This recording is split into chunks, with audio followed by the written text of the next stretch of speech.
जिनकर बेटा सीमा पर देशक रक्षा में लागल छथिन आ पाबनि तिहार में वो गाम नहीं एलखिन हँ ओहि मायक की उद्गार छै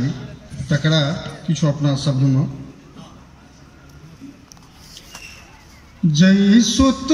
के आचर पर नटुआ नचेलौं से जई सुत ले आचर पर नटुआ नचेलौं से पाबनी तिहारो ने आयल हे राना माई बउआ के मुँह देखे हे राना माई बउआ के मुँह देखे भोरे सँ कुछ रहिए कौआ आई चार पर ठुनकैया दूध मुँहा बैसल ओसार पर लगनी गबैत जात चलबै बहुरिया जे लगनी गबैत जात चलबै बहुरिया जे तकरो मनोरथ पूरा भेराना माई बउआ के मुँह देखे हे राना माई बउआ के मुँह देखे बैसल छथि बूढ़ बाप टुटलाहा खाट पर चश्मा संभारी नजरि दौड़बै छथि बाट पर बैसल छथि बूढ़ बाप टुटलाहा खाट पर चश्मा संभारी नजरि दौड़बै छथि बाट पर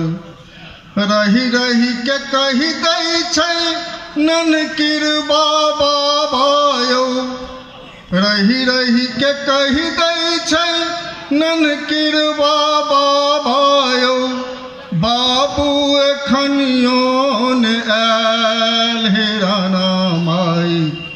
बउआ के मुँह देखे हे राना माई बउआ के मुँह देखे राखी सो बाट ताकि रहलै सहोदर भर दुतियो गेल आस पुरलै न ओकर राखी सो बाट ताकि रहलै सहोदर भर दुतियो गेल आस पुरलै न ओकर गम्हरी के चूड़ा ने कुमकुमैन भजाइक गम्हरी के चूड़ा ने कुमकुमैन भजाइक किलो के भारो सजाब हे राना माई बउआ के मुँह देखे हे राना माई बउआ के मुँह देखे मर्मस्पर्शी अंत में अंतिम निवेदन ऐ बुढ़िया लाचार के